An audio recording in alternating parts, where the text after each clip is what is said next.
The one thing that sales really gives you is the resiliency of Hmm. learning from your failure, right? Because for me, it would be like, where did I lose them? It became like a an equation of which really boded me well again later in life because you really start to learn the art of storytelling. Didn't know what the world was at that point in time, and this is why I was like, I don't know if this is is what I want to be doing. And so the next day I get this phone call. It's this recruiter. It's this media company. I think this is really serendipitous. Um, I meet the founder of the company, and and he just wants to go. It was just really motivating, and so I thought, well, fuck it, let's go all in.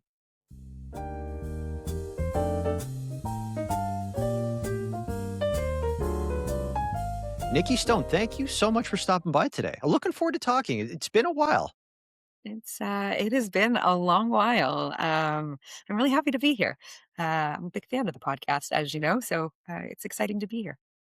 Well, thanks for the kind words and thanks for supporting. And we're going to go in a number of different directions today. We're going to be talking about business. We're going to be talking about consulting. We're going to be talking about your not for profit work, your seats on a board. You're an author. Can we call you an author? Yeah, the book hasn't come out yet, but I guess, yeah, I mean, you're an author. It's just going through, probably going through what? Like, are you still writing? Is it gone to publisher? It's in where do final you stand with stages that? of we're in editing right now. So yes, I think they told me I'm officially an author. I'm just not a published author yet. That will come in September. Um, we're in final stages of editing right now. They wanted more words. Not funny enough. I was like, that's hilarious. Okay, more words. That will be wrapped up actually tomorrow, and then from there we'll be going into publishing. I love how you say they need more words because it takes me back to school when they're like, this essay has to have X number of words. And even though you submitted a paper copy, you were always like so frazzled that they would count everyone individually and then just penalize you for being like under by 30 or 40 words. You know what it is? You go through the word count, you'd be like, how can I come up 3 more sentences of conjecture just to get this thing done and off my conscience? But And it's and listen, strange like, that we're they, media people, right? So we use yes, less words. Like, we are trained yes. fewer words, cleaner, more concise, like, condensed as possible. It was still 42,000 words at that point, and they were like, "Yep, it's now gonna be 55." I'm like, Okay. It's "Okay." time. I mean, Um, if you had anything on the editing room floor per se, or any chapters that were trashed, resurrect them. There you go. Okay, so that's let exactly what happened. okay, so let's start with where you're at right now. You just launched YQ. You recently launched YQ. I don't want to make it sound like it happened just yesterday, but YQ, this is your business advisory, this is your consultancy, and you are the founder and business futures architect. So tell us what YQ is and then what your role there entails. Absolutely. So YQ is an advisory firm essentially that is designed for growth stage companies to grow through chaos. So if you're a growth stage organization and you're in that growth stage, YQ, we are designed to come in, help support through that and make it as sustainable growth as possible.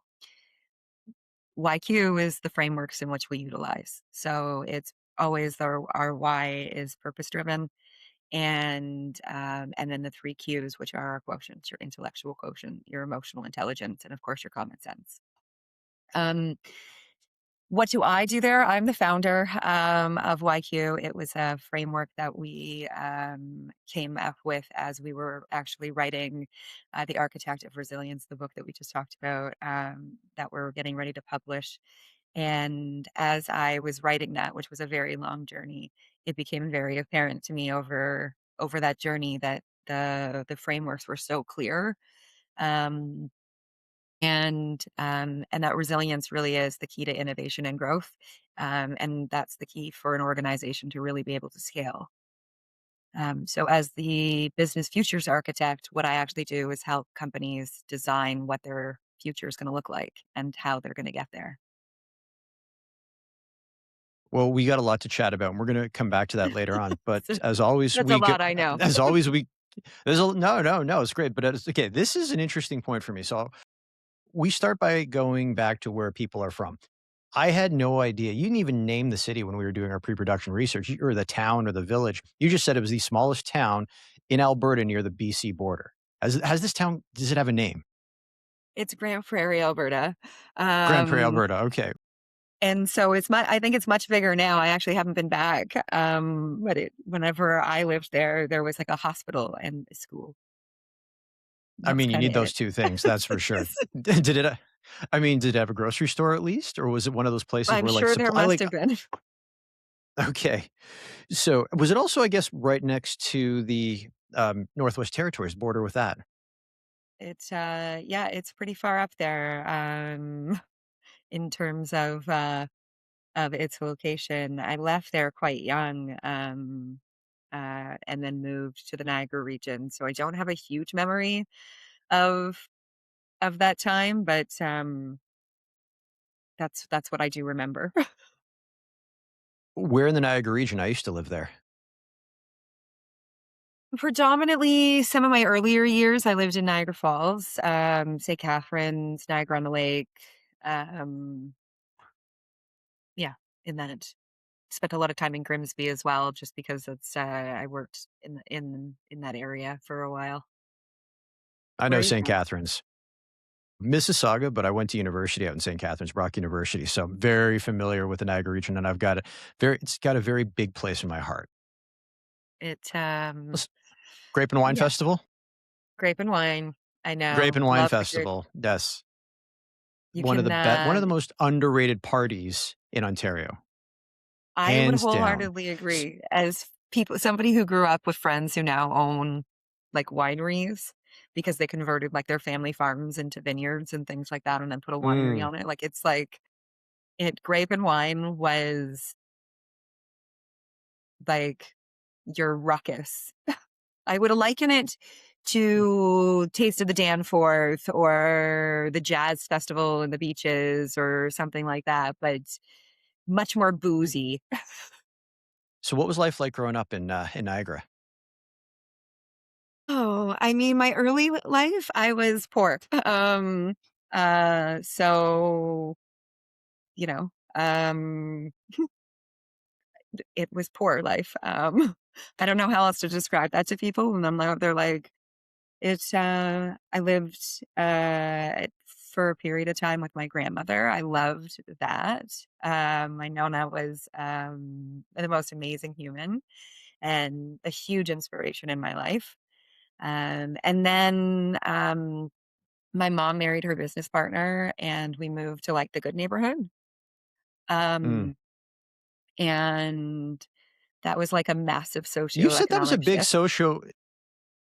Yeah, what was that shift like? Like, is it something that kind of like hit you overnight, or was it something a little bit more gradual where maybe, and stop me if I'm interpreting or explaining it incorrectly, where all of a sudden you notice that, hey, you had more access to kind of like, I guess you could sort of say, the opportunities other youth had at that time. That was definitely true. Excuse me, that was definitely true. There was a lot of yeah, there was definitely more around. And that was clear. But what was also interesting is like it was the first time I really noticed that I wasn't white. And because I'm half indigenous, it was the first time that I noticed that I didn't because I still dressed like a poor kid. Like I didn't, right? Just because you move neighborhoods doesn't mean you move your like, right? You're still the same person. You just walked over to a different part Very of true. town. So, no one, I wasn't prepared. I was ill prepared for what that was going to be like from a 12-year-old on the spectrum like, kind of standpoint of, I think maybe 9. I was 9 when we moved. I was 12 when I left to go back to my grandmother's. But like I was just so ill prepared for what that world was going to be like. Um, but I was also very grateful to be there because I understood that there was a lot of privilege in me being there. And so, you're trying to conform and you're trying to assimilate. Um, but it was a really rocky road in my rocky period in my life of like trying to understand microaggressions and things like that that I had not felt or seen before, and really didn't understand either. So yeah, I feel like, those things happen with socioeconomic shifts, like when you move from, right, when we and that's the importance of traveling, I think. But is you see those different economics and you can participate in them. But yeah, yeah, it was a strange that was strange. And then from there was I think I spent a lot of time in St. Catharines after that. I was largely at my grandmother's. I was back at my Nona's. Uh, really comfortable there, closer to like cousins and things like that. Um, and then I left when I was 17, and it was like 10 years, I think, before I actually even went home again. Really. Okay, so why do you credit your mom as being your biggest influence, and why is she a badass?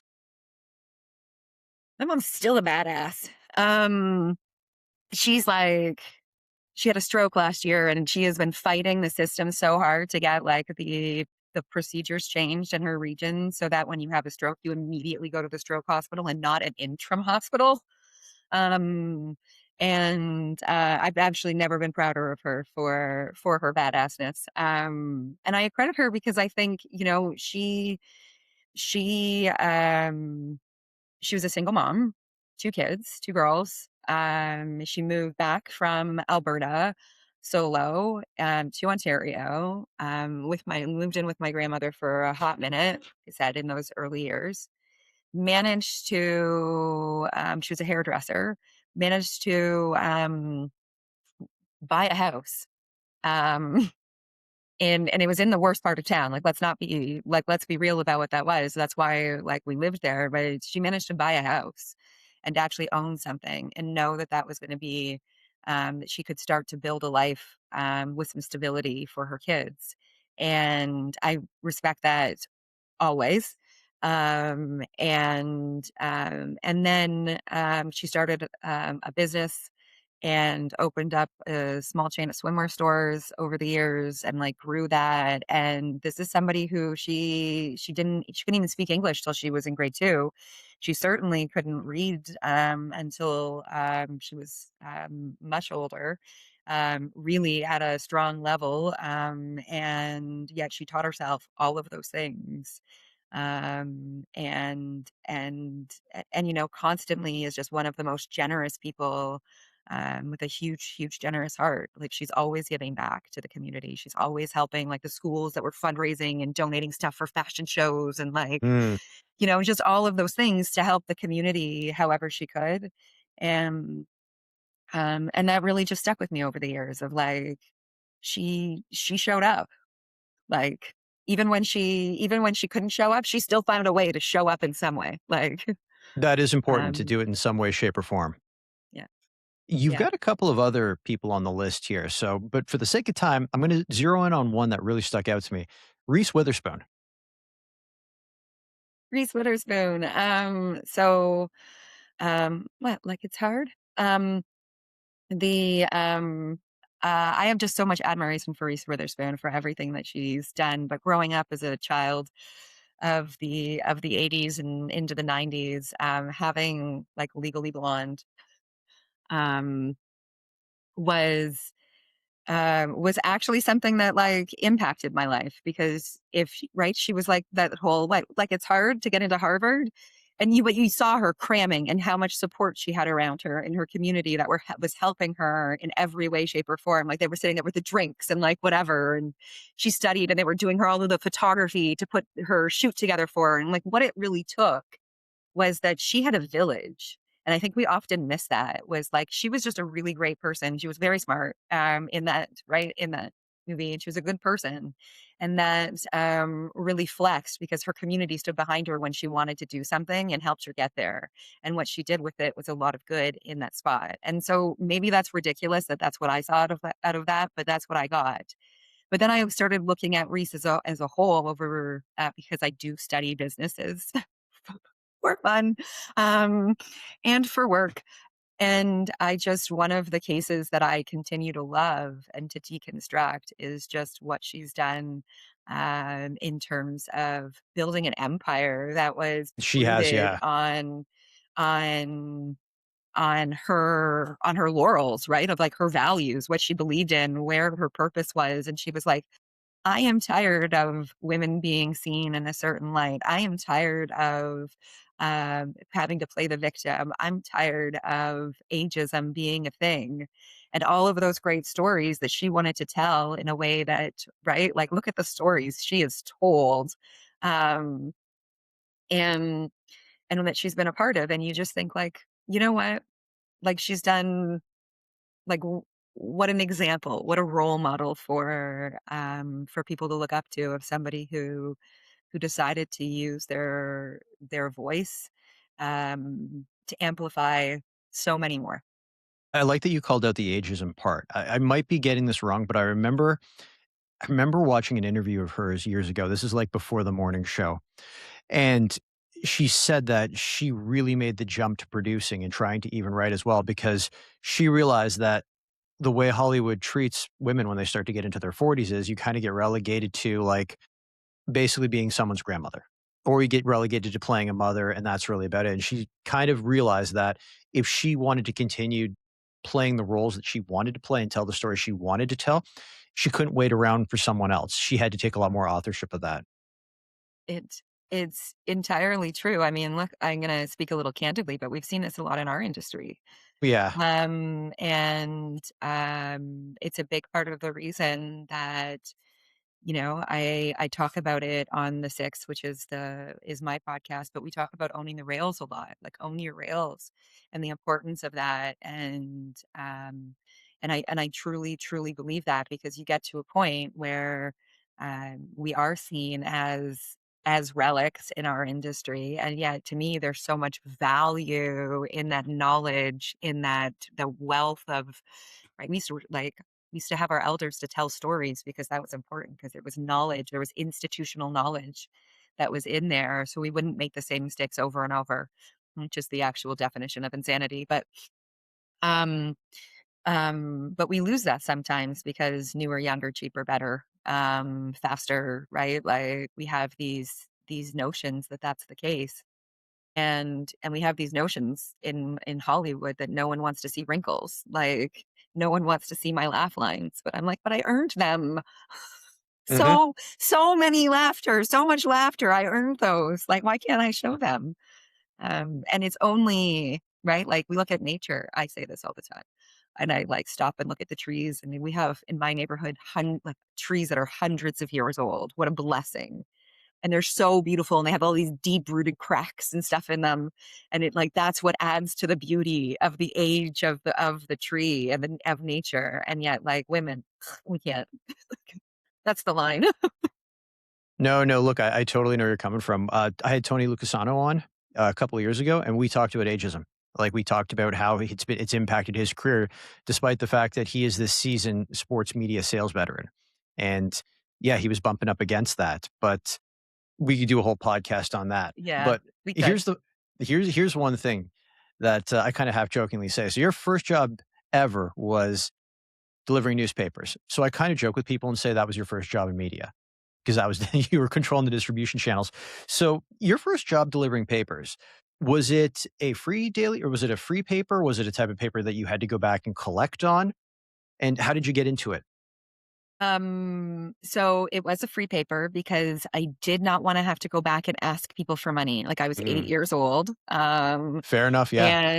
I was really concerned about having to then knock on people's door. So that because that was the premium paper, even though I knew it paid more. So what I did in order to make that same amount of money, I delivered 2 back-to-back routes. So like 2 adjacent neighborhoods, twice a week. And I think I had like 350 houses that I had to deliver to. Sorry, Um, how many houses? like 350. Oh my god, you must Um, have been the fittest 8-year-old in the Niagara region because that is a lot. Because 'cause you're not just walking those houses, you're carrying a lot of papers. It's, I actually had that paper route even after we moved across town to, like, the better neighborhood, so then I would have to ride my bike across town, like, 9.5 years old, riding my bike across town, And stuffing, don't and forget then stuffing picking the up my flyers. papers, and Mhm. then delivering the flyers, and then riding myself all the way back, back home again, um, and then I was allowed to start selling fruit. Instead, that we grew because we had a big yard. So we grew a lot of fruit and stuff. So I'd like pick all the raspberries and stuff like that. And I'd set up a little fruit stand. Um, and so I was allowed to do that for a few years until I ended up working in my mom's store when I was 12. Okay, so what brought you to Centennial College, and why did you study international business and management? Okay, Centennial College was good enough to take me off of the late applicants list. That's why I ended up there. The Because I had been accepted into a another program, and then I got into a car accident No. um, and lost some of the conditions that were around that. So I late applied to Centennial and to a few other places, and Centennial accepted me, and they were the first one I got the letter back from. And I didn't know if anyone else would, so I accepted it because I didn't want to not go off to school because I was afraid that if I stayed, I'd never be able to go. Like I'd never get out Mm. because that's kind of what happened to a lot of people I knew, or they like never got, then they never got to like, they never got out.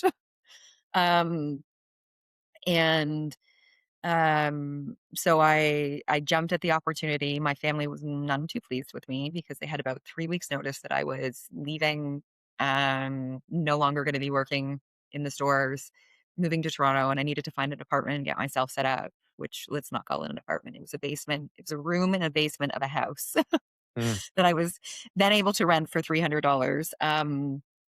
So it was not a good not a great place.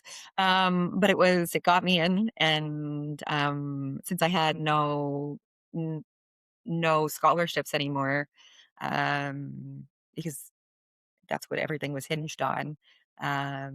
Then I had to pay my own way, and I couldn't get OSAP, and I couldn't get, and my family wouldn't sign for a student loan because my parents were self-employed. I wasn't able to qualify for OSAP, and they wouldn't guarantee a loan. So I had to work my way through. So cheap rent. So college was cheaper than university. If I went to college first, I could then go to university and at like a later enrollment. And so the finances were just there because I could drop in at like a third year and only have to do 2 years of university at university fees. And 3 years of college was cheaper than 2 years of university at that point in time. And I was working all the angles as a broke student, pushing her way, affording her way through through school. Most of us were broke students. We can all be very empathetic to that, especially people listen to this podcast. But when you moved to Toronto, was it surreal? Because going back to, was it Grand Prairie you said you were first living in, and then going to the Niagara region, which is still fairly big, but it's a culmination of a lot of smaller cities. What did Toronto feel like? I mean, wild. It was wild. I saw people who looked like me. I um People would just came up and talked to me. Um um it's I don't know. Toronto always felt like a bit like home as soon as I got here. Even when I was never sure where I was going or what I was doing, Toronto just always felt very welcoming, very homey. I met the most amazing people who like were just the most fun. Learning to play dominoes in like the Mm, cafeteria, and like yep. my girlfriend Margaret, who was like my maid of honor, was the first person I met. Actually, she then later told me at my wedding that I was the first person she met. Um, and at college, and just how those people fundamentally changed my life. and opened me up to just a whole world of like Indian food. Oh my God, the food. I went like food crazy. There was so many flavors. I would just literally get on a train and just like go whenever I had a free moment and just land in another neighborhood and walk into places and be like, I don't know what I'm doing here. I don't know even know where I am in the city. Um, That should be the name of your autobiography. There were so many flavors. there were so many flavors. There we That go. is a great one. Victor, we will There credit you for that. There were so many flavors. Wonderful. Okay, so take me back to you said you moved to Toronto. Take me back to your very first night alone in your apartment. So you had this sort of whirlwind experience where, like you said, you were accepted late. There, family was kind of like, "Are you really doing this now?" There was some apprehension there, but you put your foot down. You got that apartment. I imagine you didn't get a chance to see very many apartments, considering you were on a very strict timeline. So you get settled in. It's your first night. How do you feel? Are you laying in bed staring at the ceiling going, "What have I done?" Are you just bubbling with excitement? What are you feeling at that moment? Slightly terrified. Um, Slightly terrified. I had obviously never been that far away on a permanent basis. And you know, home wasn't just the next city over. I couldn't just, you know, if I ran out of something or whatever, I had to like actually figure it out for myself. Um, and I remember trying to ask the lady of the house. Like there was a woman who ran like the Mhm. student housing. This house was like for students. I gotcha. Um, Okay, and okay. she lived there with a bunch of Pomeranians that she bred, but she rented out the rooms to students. And so like I said, it was not a great place, but I was your I pick. was gonna say, that was either really Um, cute or really annoying, all those Pomeranians. and I remember asking where the Avondale was. Oh, And you name dropped Avondale. Oh god, I love that. I got that reference. And see, okay, so you know that I what it is, right? So I was like, and everyone was looking at me like I was nuts, and I was like, Mhm. they're like, and I only ever felt that way one other time in my life, which was when I was landed in Australia. So again, fresh off the plane, I'm moving there, and I asked someone where the washroom was, and they couldn't figure it out. It was like, "What do you want to Yep. wash?" Yeah, I And I had was that. like, I know exactly where you're going with this, yeah. "Okay, all right, So what do they where call it in you Australia then? Like, a because toilet." that's what happened to me in the United Kingdom as well too. They're like, "You're gonna go wash up?" They're like, "You mean the toilets?" I was like, "Okay." And so, yeah, didn't it seem very weird just asking people which way to the toilets? Well, it did, and then once I lived there long enough, it didn't because what I understood was they have a toilet room and then a sink area so that the house is more efficient. So you don't need as many bathrooms in the house.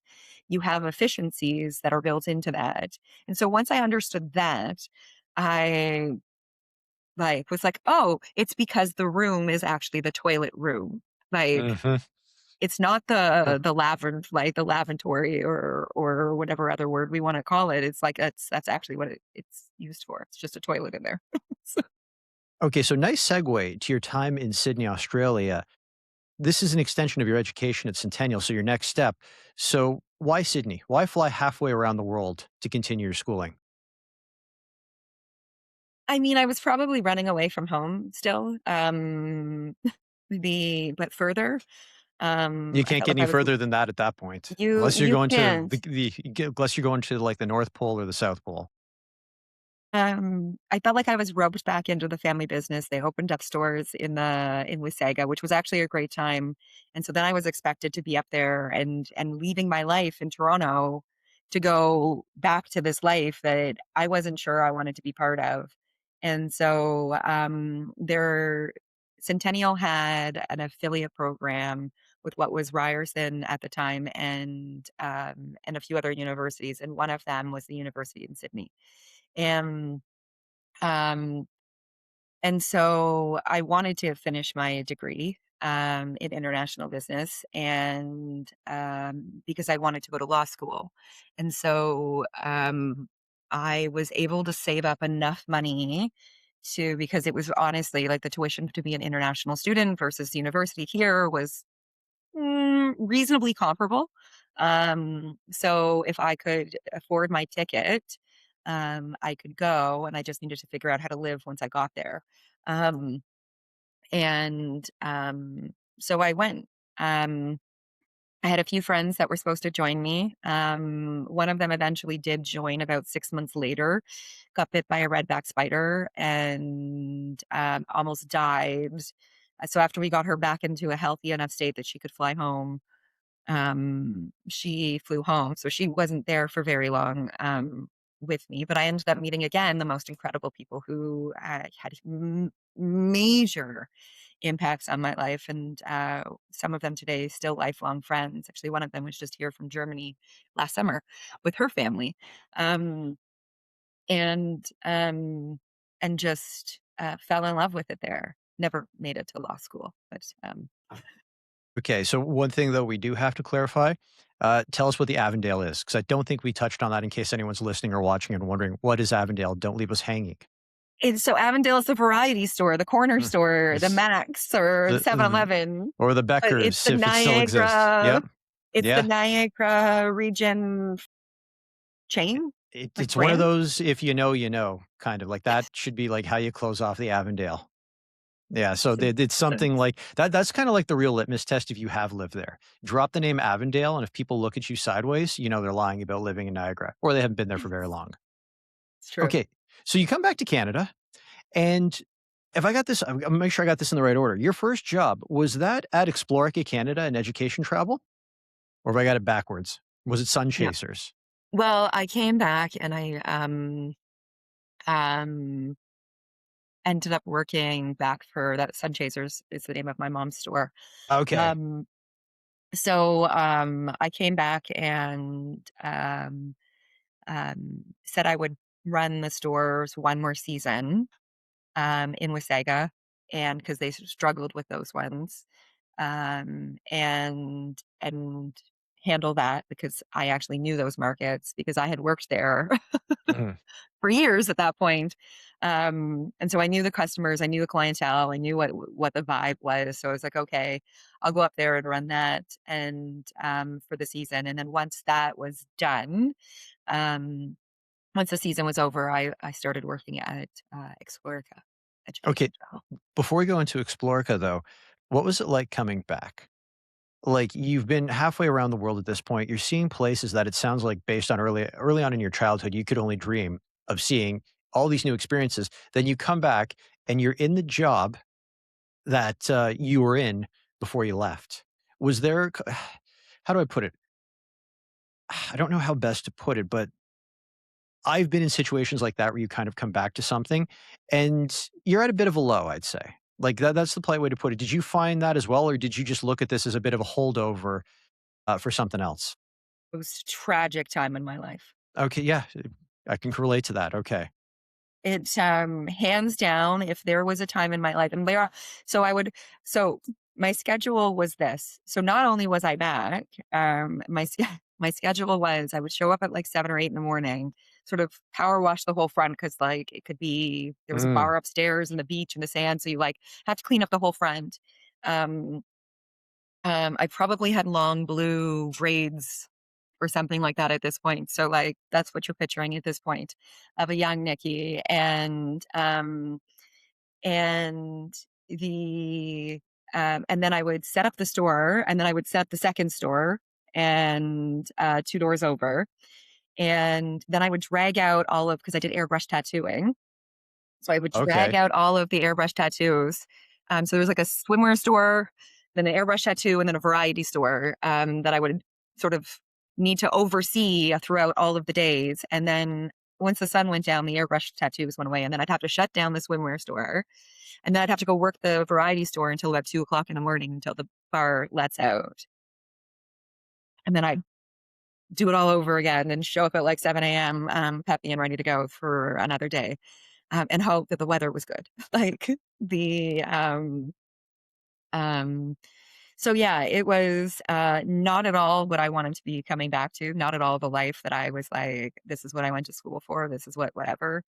But um, it was what I knew needed to be done, so I did it. And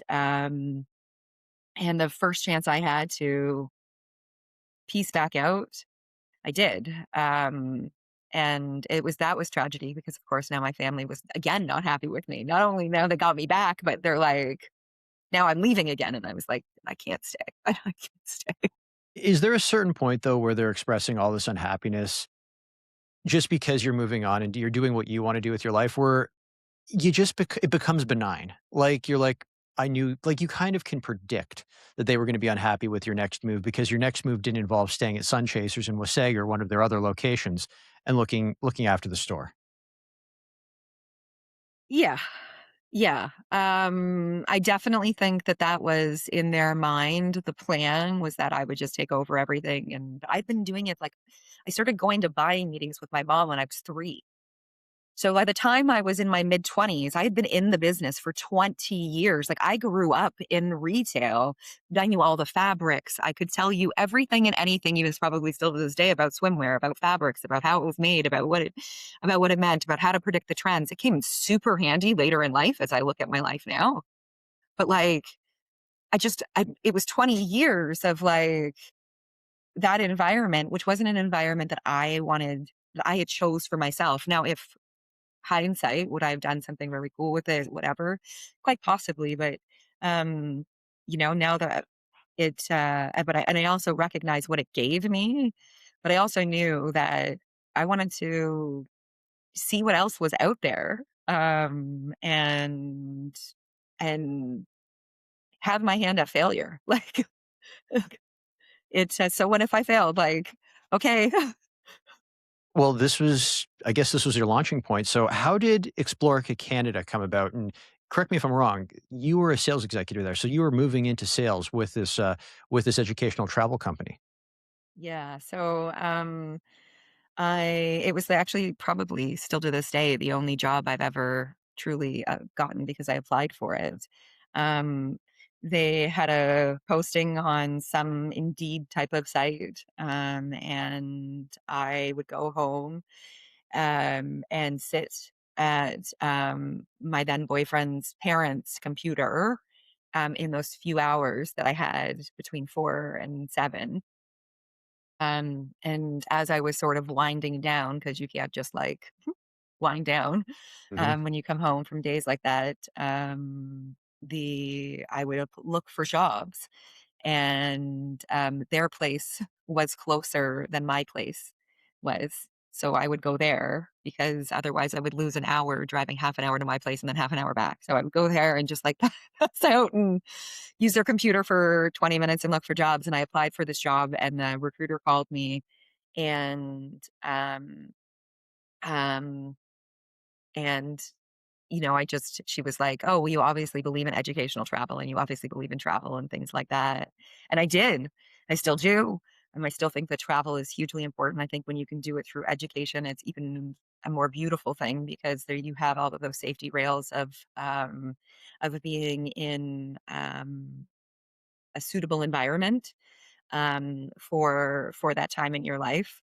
Um, and and so they I was like the first person that they ever tried as like an associate that actually got to move to an executive. And I loved sales. I knew I loved sales though because I worked in retail for long enough to know that I loved sales. And I loved being able to solve problems for people, and sales gets to do that. And give people experiences, and travel definitely got to do that. It was really a really fun time of my life. So why pivot into media then with is it Mabo Media? Because you were their director of business development. Yeah. Oh my gosh. Okay. So my lifelong friend, who was in the industry as well, was studying at this point. She was back at school. She was studying at Humber in the media program, like the famous Barb and Donna program. Mm. And Um, and I quickly realized that even though I loved what I was doing, I didn't necessarily think that I was in the right industry for me. Like, I loved what I was doing, but I felt like I didn't belong, if that, makes sense. No, that totally makes sense. Um, Yeah. and even though there was lots of good things that I was doing, like I was like got to go help like an indigenous community in Alberta change their legislation so that the indigenous kids could actually leave the province to travel. And but I really felt like I was swimming really hard upstream. And and so and I'm young and you're stupid and you're naive and like I shouldn't have to work this. I don't know. Like it's not that I didn't have a great work ethic. I had great work ethic, but I really was working ridiculous, hours in order to to hit the numbers that they wanted us to hit in a way that I felt good about. Um, because there was lots of people who could do that, but they were not in ways that I felt good about. And I really wanted to feel good about the work I was doing. And as I said, my lifelong friend, was studying media and she was like, there's like a whole, like, I think you really missed your calling. And there's like a whole industry of people that I swear are just like you. Like you really missed your like calling. And the next day, this recruiter called me and said, "Listen, there's this company, Mabo Media, um, and they are." This is like digital is just becoming digital. Like get your company online. Mm. That's the kind of stuff like that we're talking to people about. Not everyone had even websites, so You're actually um, convincing people they need a website. you're telling them that they need to be online, like, you need to be, like, talking to them about how search works, And you've probably got some 101 people going, "Oh, Nikki, do you really think this internet's gonna catch on? Seems like a fad." And seems yeah, I know. seems seems like we're just, making another Yellow Pages over here, Mhm. on this Google that you call, right? Like, Or on Alta Vista. Yep, we can call back to Excite. Yeah, we can name drop them all. so the so I this recruiter calls me and it's this small little startup company and they've just had series A. They were backed by Rogers Ventures and a few Mm, others in the industry. And they said, listen, you actually at Explorica, we were building this like state of the art two-way communication platform where parents could interact via text and see updates through the chat through basically like Teams today. We were building something like that for parents to be able to see their kids in the porthole so that you could like mm. um, follow them along on their journey. And I was doing a lot of work on that project. So I had a keen understanding of how to talk about the internet. And this is like when we had Blackberries that were like Yep, scroll with the wheels. side rolling ball. Yep. And please bear in mind that 3 weeks before this, I think what actually happened was the London bombing happened. I kind of jumped over that. So Well, July and 5th, I 2020. was Oh god, yeah. It was the July 5th bombings, yeah, 2005. Yeah. So I'm the on-call, and, that day, and we have students in London, and the next thing I know, I'm flying out to London, helping move because I'm supposed to be flying out the next day to go, to London regardless. So they're like, "Go and help move. We're gonna move the students to another trip. We're now gonna go to, like, France," and all of this stuff, and I'm talking to all the parents and trying to communicate with them. And I just remember thinking that my job was probably maybe not safe. Like I didn't know what the world was at that point in time. And this is why I was like, I don't know if this is is what I want to be doing. And so the next day I get this phone call. It's this recruiter, it's this media company. I think this is really serendipitous. Um, I meet the founder of the company and and he just wants to go. Like, he just wants to go. He knows that what we have is something that, can make a difference and help these companies grow, and it helps, like, independence and all of the things and blah, blah, blah, and, like, it was just really motivating, and so I thought, well, fuck it. Let's go all in." He offered me the job, and so I took the job. and we worked out of a house. And at the time, my office was in the loft with like two other people, and some of which I'm still, like I said, close with today. And we hammered the phones like one after another, and Smile and dial? smile and dial, Smile and dial. um, and yeah, it was like true gritty sales, at that point. So, Would you say a that was lot of your fun. toughest would you say that was your toughest sales job at that point? Quite possibly. Because Quite possibly. being in that environment and staying motivated, like, you've gotta reach deep down inside yourself to just find the motivation to continue. Because a lot of people think you only ever see people only ever show the wins they have in sales. They don't show you the losses as well. And if sales was a sport, it'd be the type of sport where you would still, depending on what company you're at, I should preface that, you would lose more than you win, but that's what winning looks like. If you're just thinking about like X number of calls you're gonna make a day versus how many people are gonna hang up on you and say not interested versus how many people are gonna wanna hear your pitch versus how many of those are gonna convert. It, it's so funny because I think the one thing, and the way you even say that is like the one thing that sales really gives you is the resiliency of Mhm. learning from your failure, right? Because for me, it would be like, where did I lose them? It became like an equation of which really boded me well again later in life because you really start to learn the art of storytelling. Yes. And, so that you know where you lose people, you know how to fine tune that conversation, you know where you're gonna run into problems, especially when you're calling them and you're like, "Are you in front of your computer? Well, like, let's do this together." And you're having to guide somebody who doesn't even know the internet, um, right, to how to use the internet, so that you can show them what things can truly look like for them and what they're competing with. And so it was really just, it was definitely, but I will also say, we, the guy that I worked for, his name's Mark. I worked for him again years later.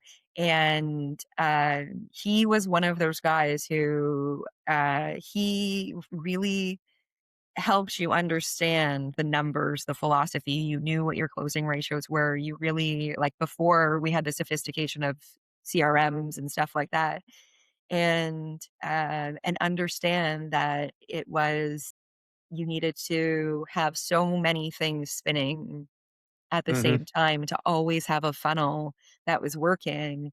And that intrinsic knowledge of sales really helped when I moved to the marketing side because you knew how many things needed to be spinning at the same time in order for the marketing to effectively work, and how the marketing could then support the salespeople really deliver against those things. So um, it was a fascinating And time, and it also was a something fascinating team. you said in there as well too is being able to take a bit of an introspective look at yourself and going, "Okay, why didn't that close?" Because it's very easy for us to say, "They don't know what they're missing.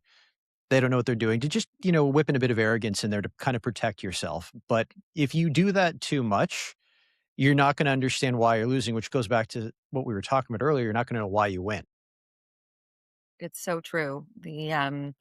I think you said it beautifully earlier. If you don't know why, if you don't experience loss, then you don't know how to, like, then there is no win because Yeah, the 2 have to they come can't together. coexist. They coexist. Yeah, they have to. Right.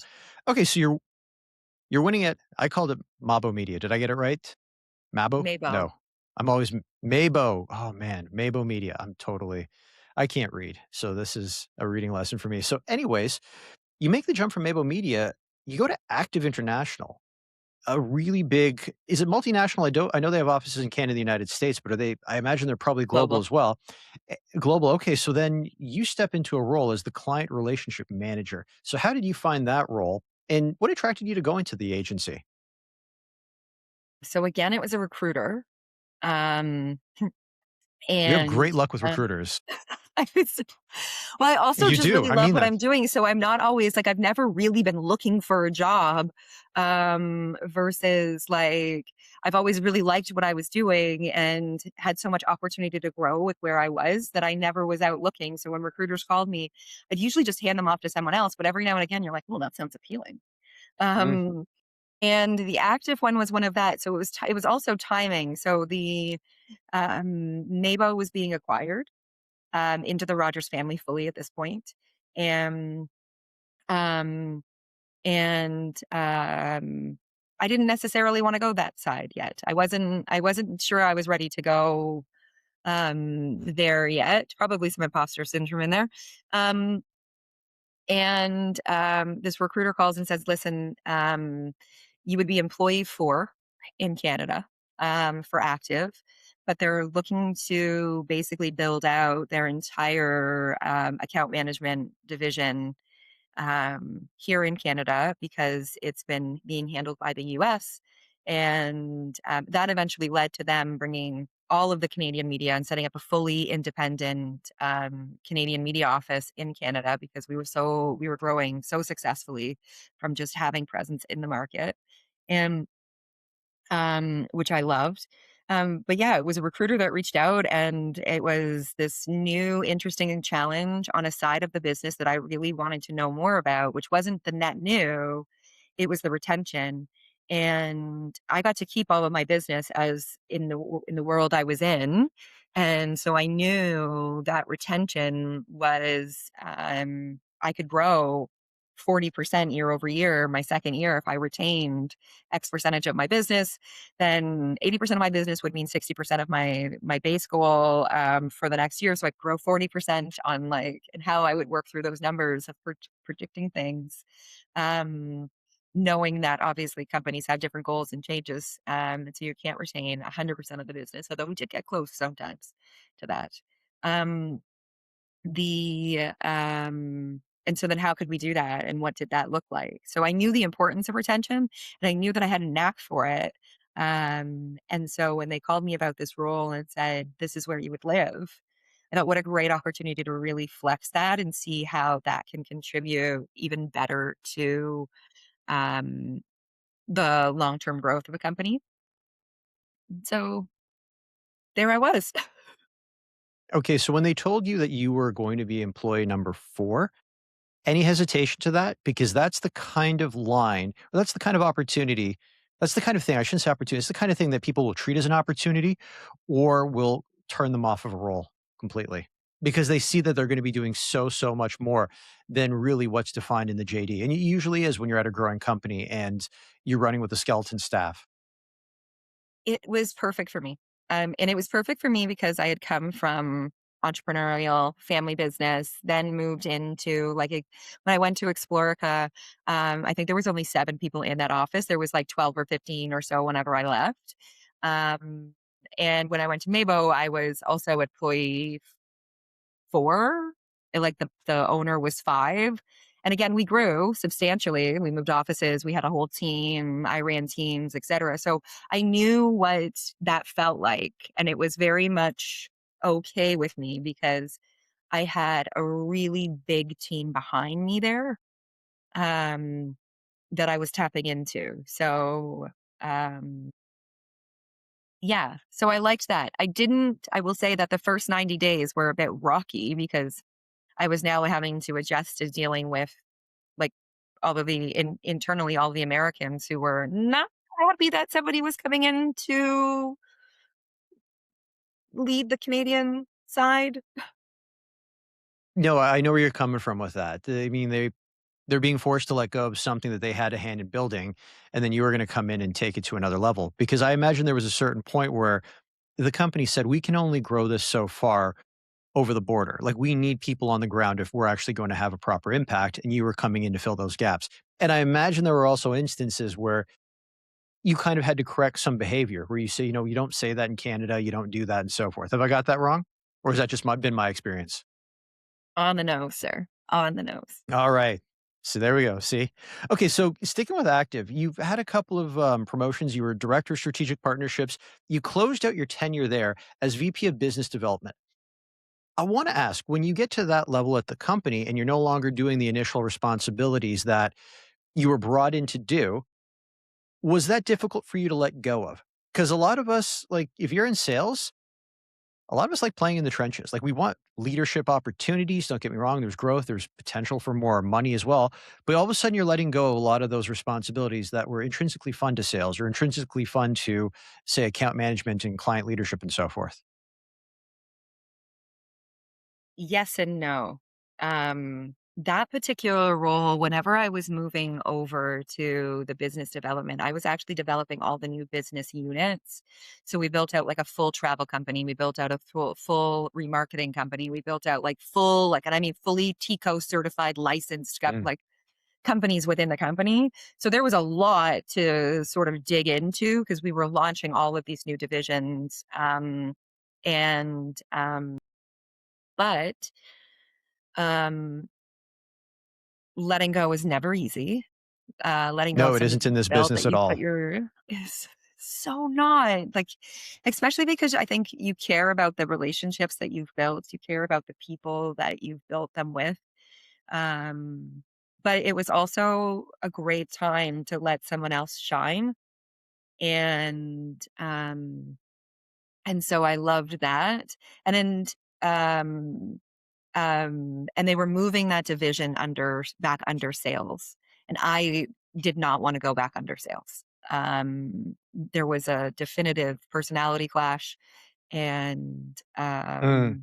I knew that I didn't want to stay in that. So the opportunity to go and do what it is that I truly loved to do and what I had been the most successful at, which was building like all of this building of stuff, and now being able to take all of the best stuff from all over the world, from all the different active offices globally, and bring that into the market and adopt it to um, the marketplace here was like innovation at its core, right? Like it just was the most fun. So the nerd in me just went bananas with it because I wasn't regulated to any one solution. I was allowed to take from the best of all of the global solutions and see how we could apply that and if it would work and scale here.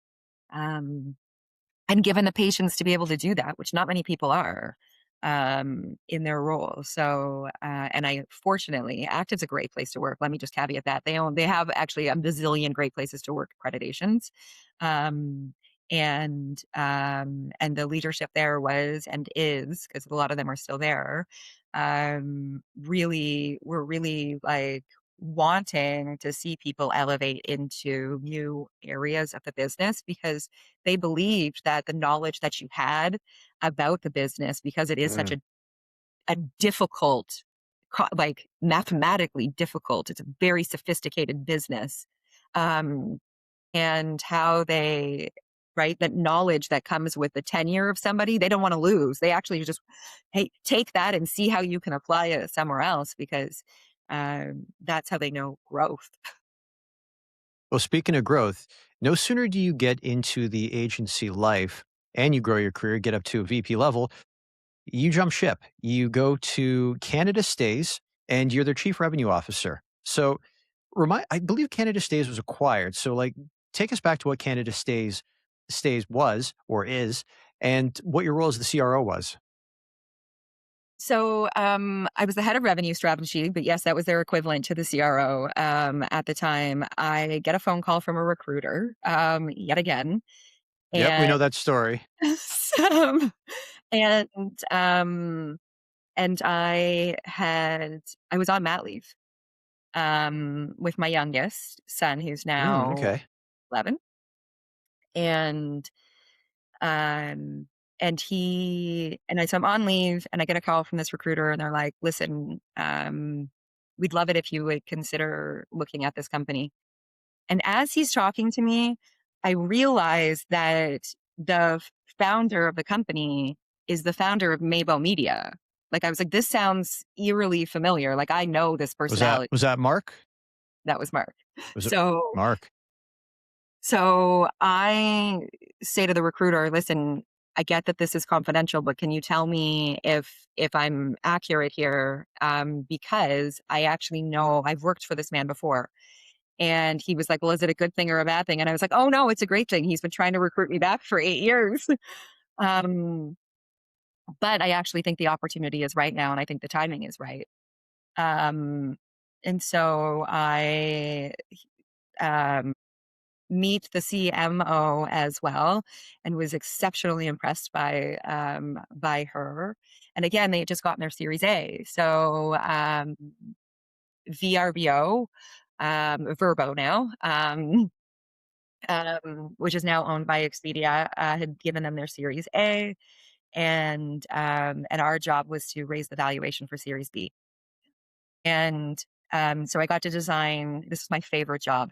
This job was like my nerdiness got to just thrive. And because I worked for somebody who it knew me so well, and what I was capable of, they really just let me play way outside of comfort zones at times.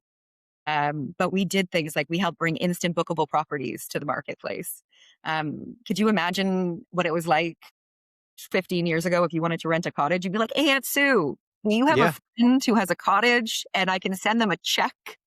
Um, and no assurances, no interactions. And again, loving educational travel, but loving media now, it was like the best of my worlds were colliding. All of the things that made my heart happy. And I got to talk about technical integrations and APIs and dwell times and set up revenue pipelines and conversion teams. And like, we just had so much fun. And I got to test out all of my management theories and really lean into them. And then we did. We got acquired. We went out for Series B. At this point, Expedia had just bought Verbo for about Mm. 3 billion, I think it was, US, but whatever that equates to now, I don't know. 4 billion Canadian. It's retirement money. I'd say that. Retirement money. It's retirement money. Um, Yeah. I don't think they did retire, but it is definitely.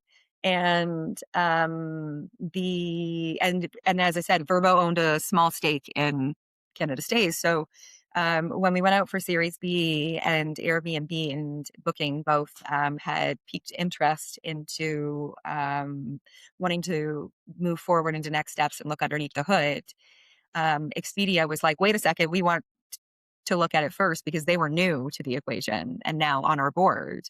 And so they looked under the hood first, and they had found out that what we had built was 70% like unduplicated inventory in our markets and all of this stuff. Like we were, and we were technically advanced for what we were doing as well. And they were just like, "No, here's your money and you're on the path to acquisition." So That's it. that That's was gotta be it. a weird feeling though, because you're doing exactly what they hired you to do, but you're having a blast. So you kind of know that it's always going to come to an end if you're doing your job properly and you're successful. Was that something that you had to come to terms with very early on? Yes. Yes, it was like, you're gonna be here for a good time. You're not gonna be here for a long time. I actually think that was probably for the best because, I again worked with some of these people before and again, and we had like a perfect sort of second, like, like as things wrapped up, as I left, it was like a really nice um, relationship finish off as well. No, like sorry, I shouldn't say relationship finish off because we still talk. um, but like as things were exiting, like you to do so twice so gracefully together was nothing short of incredible and just a real flex to the people that you worked with, right? Like, Mm. um, And we should um, add that you were taking on Airbnb as well. Like this was yes. Canada's answer to it.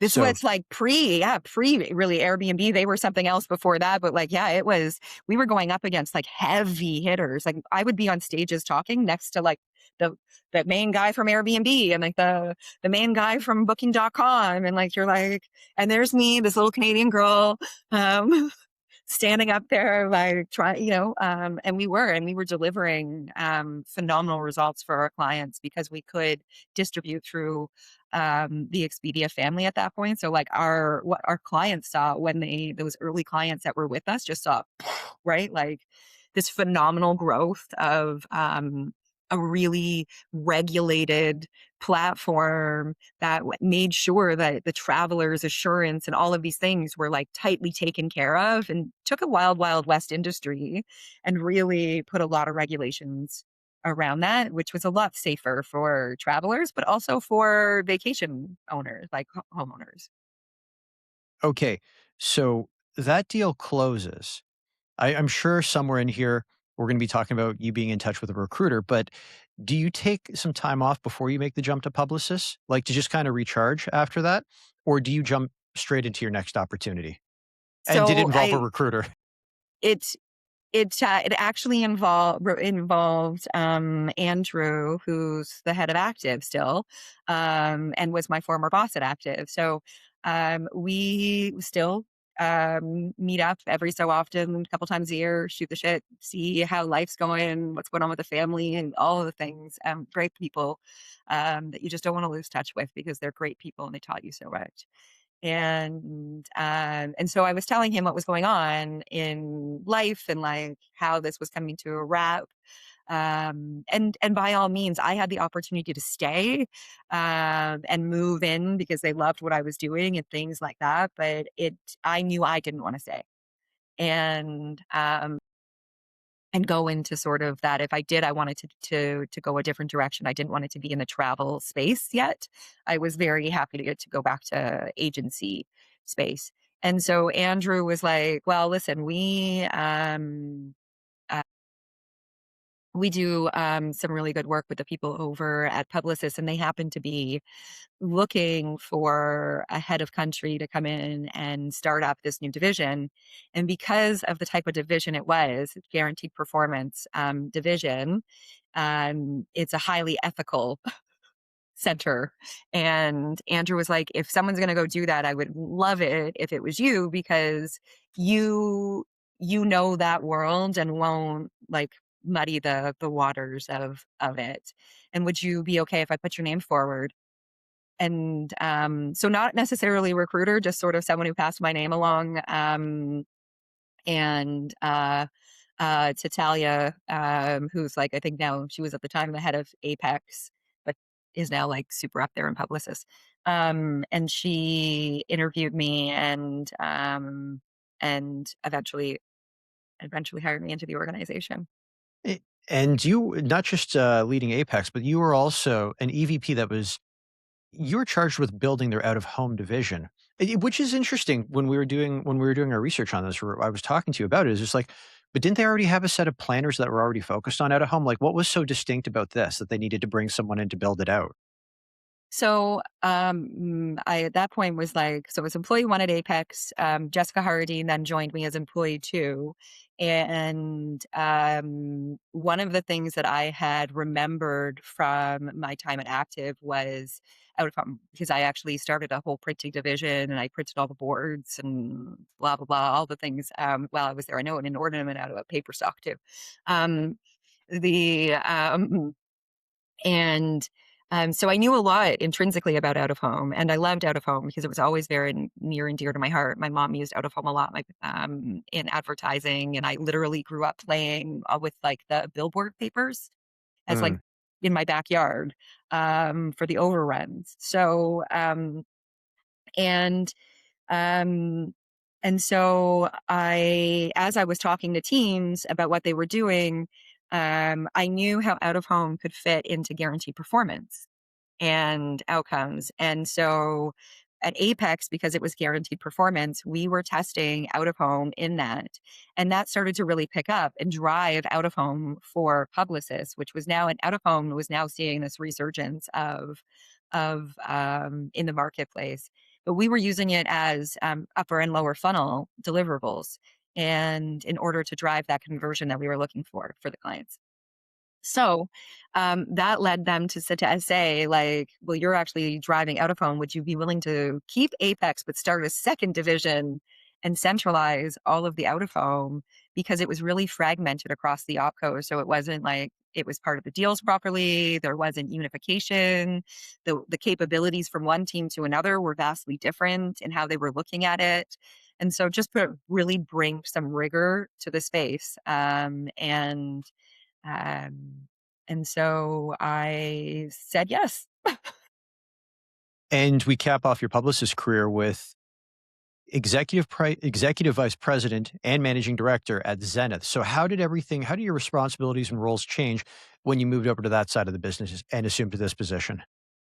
Oh my gosh, so wildly different. Please bear in mind that I had, at this point, never been a planner. I'd never been a buyer either. So funny that I was running a guaranteed performance division, but I'd always been rooted in the business of the business. So um, when they said to me, they're like, "So what is it that you're going to need in order to make this division successful?" I immediately said, "I need someone like Claire Ravenstreet." And Claire Street at the time, but now Claire Raven Street. And she was off at the time. And the next day called and said, "Okay, I'm coming back." And they were like, "Well, that's serendipitous yet again. There's this role that's opening up under Nikki Stone." She said yes, and then realized that we were going to be reviving Zenith from its dormancy afterwards. Um, and it had been dormant for 2 years. So they had asked me to go and revive that brand and really glow it up to its, you know, heydays of what it once was and maybe then some.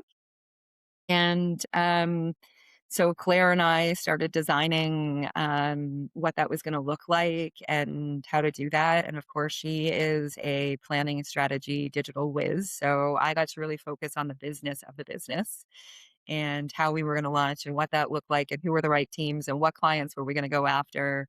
So I was very much back in almost a sales and a CRO type of mindset, building from net new all over again, but with a lot of support and a lot of institutional knowledge from the industry, which definitely made operating in the behemoth much easier. It sounds like you and Claire work very well together. I have the utmost of respect. She is like the yin to my yang. Similar values and similar cores, but definitely the yin to my yang. I'm so grateful that she raised her hand when I was like looking for a co-host for the podcast and was like, "Me, it's me." Nice. Well, Um, how do you break the news to her though that you're moving to Wavemaker? So I was going somewhere with it and taking on the CEO role. um, 'Cause well, that's an she was opportunity on mat you leave. can't pass up. Oh, she was on mat leave, okay. She was coming, so I timed it so that she was coming back from mat leave, Gotcha, like okay. within weeks of me leaving by design because I didn't want the teams to have such culture shock. Mm, Yeah, so I had been recruited out of Zenith and into Wavemaker. It was not an easy decision for me. They spent a long time recruiting me into that role, even hired someone in between, then came um, and um, and I and when I called, oh gosh, when I called and told her, I don't know who cried more, and but I felt so supported in all of the reasons why. And you're right, it's not a job that you turn down, but I did once, yeah. Oh, almost twice, fair enough, yep. and but it felt like it was just something that at that point I was like, if not me, then who? Like, And the reason I brought it up is because something that I like to highlight is that as you start to move up, you start to put together your team. Like it's like your Avengers or your Justice League. Like you're not necessarily posting a job. You already know from experience who you want at the table with you. But then at the same time too, someone might dangle something in front of you that's absolutely so attractive that you can't say no to it. But so then you're withdrawing yourself. And I've been on both ends of that. Like I've brought people over and then had to say goodbye after a couple of months because there was something so attractive I couldn't say no to. But then at the same time, I've had people bring me over to companies and then like within 3 months, they're like, yeah, I couldn't say no to this. Bye-bye. And you kind of feel a little bit lost. You find your bearings, obviously, and you keep moving forward because that's part of the game. But yeah, I was curious to see how that played out, especially because coming full circle, you guys do co-host the podcast, the six together. the so we you're absolutely right, and I will say, like, I very purposely build my community. and the community in which I believe is going to be the best representation for the business at hand. And a community that also is going to live and breathe our values as an organization, not just as a poster on the wall, but really intrinsically in who they are. I say hire 100% of the person and 80% of the skills because I can teach you the last 20. I can't change who you are. That's very true. Um, the and so, leaving behind good people is never easy for me. But I always try to make sure that I have left my teams with the greatest success, and the greatest opportunities for success and elevation. And that is something that's equally as important to me. So I've turned down things where, like, even part of that first time when I said no to the CEO role, it was because I didn't think that my team was in a place where it would not only perform but thrive if I left. And so I knew that if Claire was there, that in my absence and in the time that she had off, I was able to work with all of her direct reports really in depth and make sure that that knowledge was layers and layers deep so that when I sashayed away, if that day came back again and I did sashay away, that it would, that the team's resilience would be there. And, um, and I got lost in my menopause brain. It's all good. But okay, let's close out your agency career because you get promoted to chief commerce officer at GroupM. So how do your responsibilities change at this point? Oh my gosh, yet again, I'm alone. I'm back to one party of one. Um, and tasked to build an entire commerce strategy for all of what is now WPP, the Group M at the time, on the media side, and all the different brands and all the different clients. And some of them are in crawl, some of them are in walk, and some of them are in run phase. Mm. So we also need to figure out like what all of that looks like. And I don't have any FTEs that are mine. They're all embedded in the brand, but I now have to influence all of these strategies into essentially like because commerce is a mix of planning and performance guarantees, right? Like, so really the best of the world, my worlds yet again coming together. um and uh and what I understood was there were some really great people. um I knew the wave maker team really well by this point, and the commerce team that was there, which was a large part of the commerce practice that Group M had developed at this point, was underneath Wavemaker. And so we were really leading the charge of that, and that so it was a natural fit for me to move over and use the infrastructure that we were putting in place on the Wavemaker side as part of the bigger organization, and then again be able to go shop the globe for how all of the rest of the countries are doing this. Who are they partnering? What does it look like? What's underneath the hood? And then try to localize that in 90 days and prop it up in Canada. And we did. Um, and so it was tiring. Um, This I sounds used exhausting. I used every ounce of brain power I think I had. And because it was one of those like new divisions, new whatever, there wasn't clear goalposts either of what that was going to look like in 2 years globally, because that was still being fleshed out. So it was like playing a game of soccer, football, rugby, kind of all at the same time feeling of like, what am I supposed to have a stick? Is there a like, Yep. is this the right ball? But it was a lot of fun. I worked with some incredible people, like, and just brilliant minds yet again, which I loved, until it wasn't, because that's eventually when I went deaf. Okay, so let's bring everything full circle then. So we've been talking about all of your experiences, all of the chaos, all the successes, and is it safe to say that YQ is the culmination of all this? And if so, where did the idea come from? Like when did you have that light bulb moment where you said, "I've got something that I can run with, something that I can truly own from top to bottom that starts and stops with me." Yes. So the short answer is yes. Yes, okay. YQ is so um, YQ is the child of unconventional thinker. So, Unconventional Thinker is a brand that I've developed over the years that I did a lot of advisory work outside of the industry. So, in like the tech incubation startup kind of stuff, where these companies would get to the point of scale, but they didn't know how to scale beyond where they were without losing who they were. And because at the time and I still do sit on the board for a company called Spark, that is a tech incubation accelerator that is in the Durham region, and it works around immigration and things that I was really passionate about, and um, and what that looks like. So for, fun, at the time, I guess I started, Unconventional Thinker as a way of seeing these companies that have been this beautiful something and helping them wanna get to the next stage.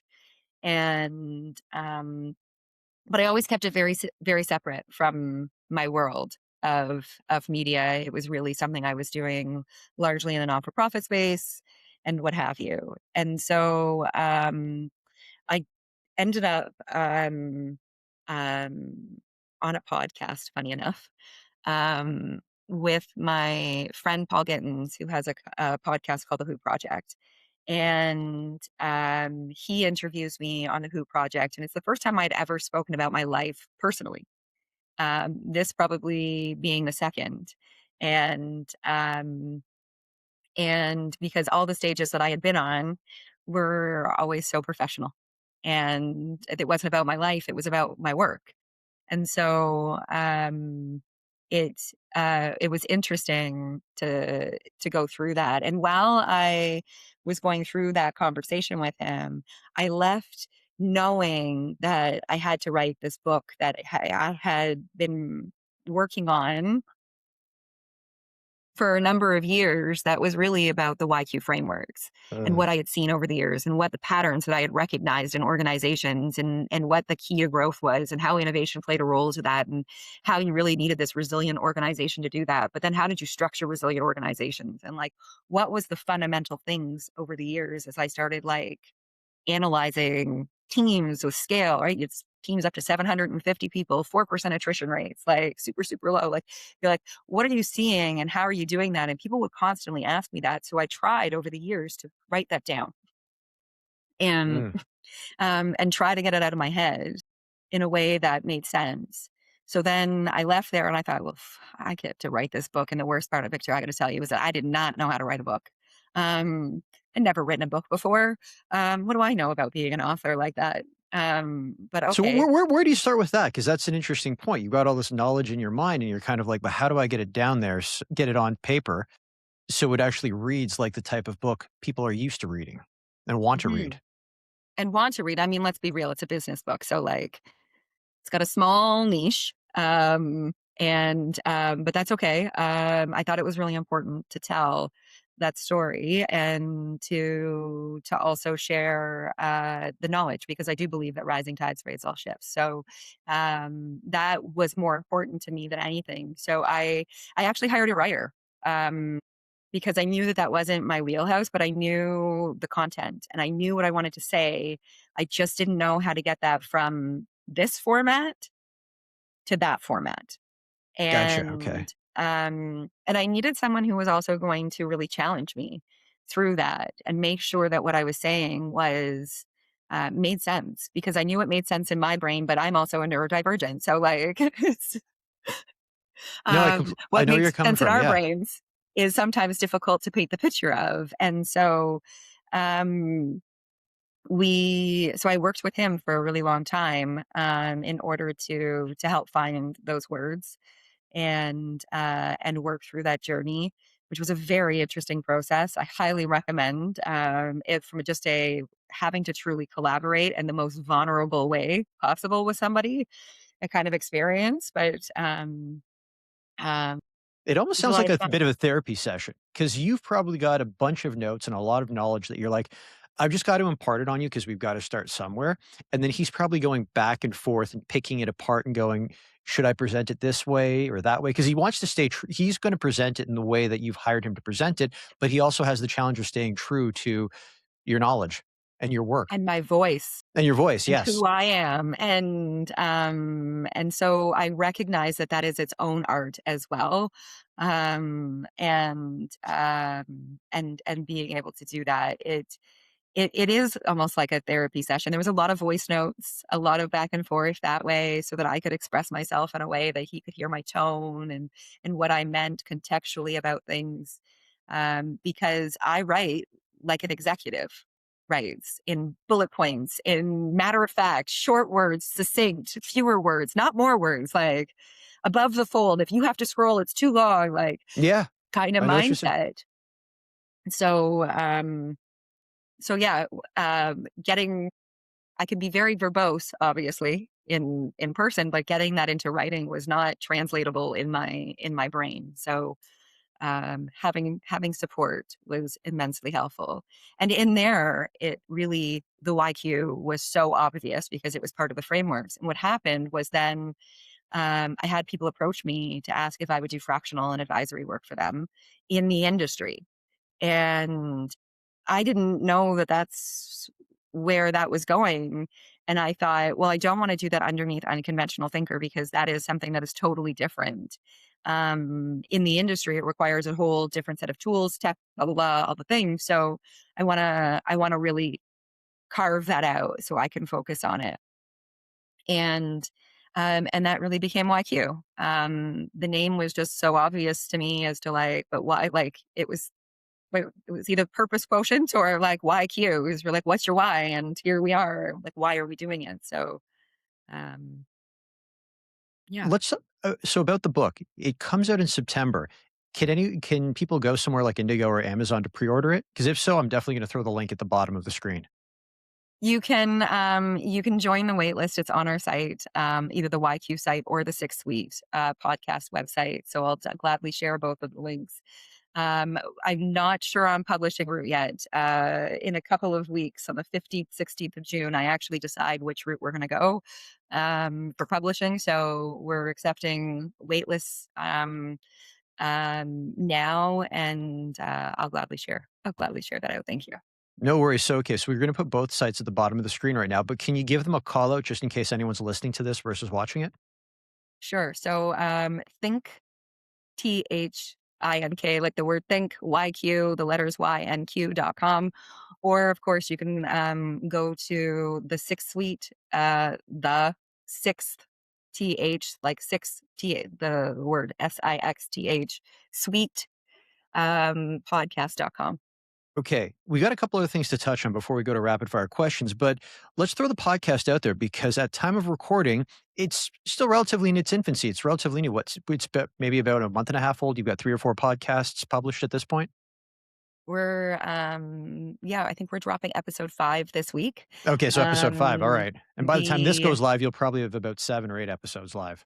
It's, yeah, and then we're heading to Cannes for, a whole special series that we're doing with some of our clients at Cannes, with Dive Billboard, Locala, Vertical Impression, and, Silver Push, and there's a whole content series that we're doing around that, but we've all band together, and we're working on it in support of raising awareness for NAB's media sales.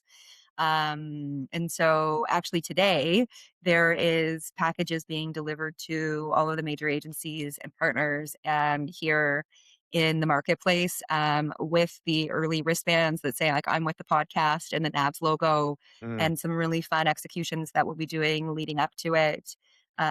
So we will be taking sort of the summer off, but we're recording, but we're taking the summer off from airing new podcasts as we record, but also because we have special content that we're doing a lot of right now that is talking about what's happening in the industry and at the Can Awards and all of the fun things that we get to do for that. So we're really excited to give that the space that it needs. And then we'll go back to like in studio session again for September through November. Let's touch on NABS for a second. So we had Jen Houghton on a year ago. People can go back and listen to that, media director at NABS. But Nikki, talk to us about what your involvement is with the organization. And for anyone listening who has never heard NABS, it's the National Advertising Benevolent Society, and it's basically the charity for the advertising and marketing industry in Canada. So you're absolutely right. That is who NABS is, and they're the best. They're an organization filled with like some of the greatest people and volunteers that show up. You've also had Boris Cho. He's another member of the board. So my responsibility is to the media sales to raise awareness for the media sales team um, and as a board member. So every chance I get to tie them into something fun that we're doing, where some of my partners or some of my clients might be willing to give up a little bit of their branding to help NABS. How amazing that they do when they let us do that. And the media sales part of NABS is their largest single fundraiser every year. So it's the opportunity for you as a buyer to approach NABS, see what inventory they have, and buy it via NABS. It's 100% donated from the industry, and NABS gets to keep 100% of the proceeds and fund all of the amazing executions they do. It's the same inventory. It's like all the greats, the Bells, the Rogers, like all of the great, big, huge, massive organizations that play a part in that inventory. And we're so grateful for them to do that. And what they do is just help so many people. I remember one of the people on my teams used naps. Their child has cerebral palsy. They needed a new wheelchair. Obviously, their partner was at home because the child needed a lot of help and needs. So they were a newer to Canada um, couple, had a child here. The child had cerebral palsy. They needed a lot of support and help. And NABS was able to work with them to find them an organization that helped them fund 100% of the wheelchair. And so it's not even like NABS was funding it, but they used their resources to like track down all Mm. of those things that really help people. And they put so much money into uh, leveling up the skills of our industry and people in our industry.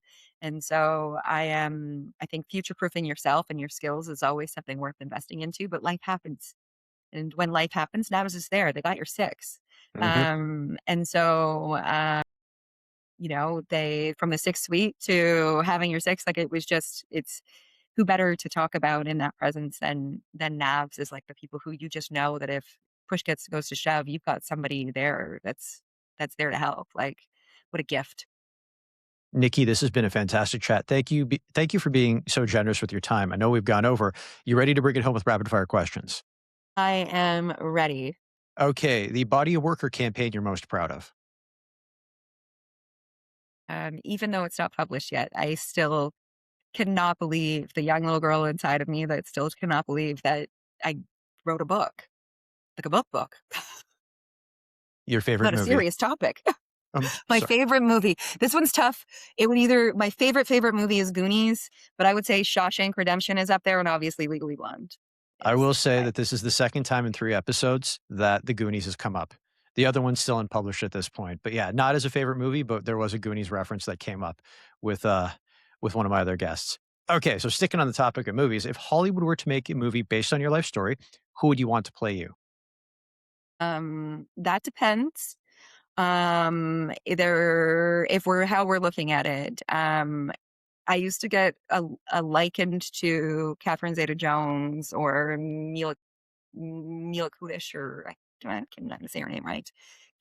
Ashton Kutcher's wife. Mila Kunis. Yeah, yeah, we know. You Yeah, had it okay. right the first time. Thank you. I was like, I don't know if I'm saying that right. So like aesthetically, I guess that, but if I had my choice, RuPaul. Oh, Um, okay. if I had my choice, that's who it would be. This is your movie, so you've got full creative control. Okay, so my follow-up, if Hollywood were to make this movie, what would you call it? What did you call it? You called it something earlier, and I felt like that was a great name for Oh, the geez, biography. the biography, there were so many flavors. There was so many flavors. I really think that like Chronicles of a Nobody, um, the Nikki Stone biography. I don't know. I don't think I have a name picked out, but I like there's so many flavors. That's really good. Okay, your favorite book?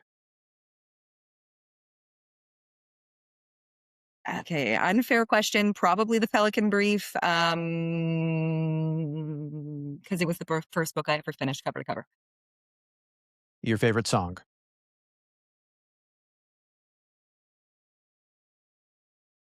Forever Young by Temperance. The best advice you have ever received? Oh, are you kidding me? There's a whole segment on our podcast about advice. I've got so much good advice. Travel. Travel is my life advice, and I think because somebody told me that when I was young, and it's so worth it. If you could go back in time and give your younger self advice, what would you say? You say it's going to be okay. You do good. Continue to do good. It's okay. My signature closing question: if you weren't in media and marketing, what would you be doing and why? I would probably be running a VC company that is designed for people who don't usually get VC money. And we're going to end things right here. Nikki Stone, thank you so much for stopping by. Victor, thank you for having me.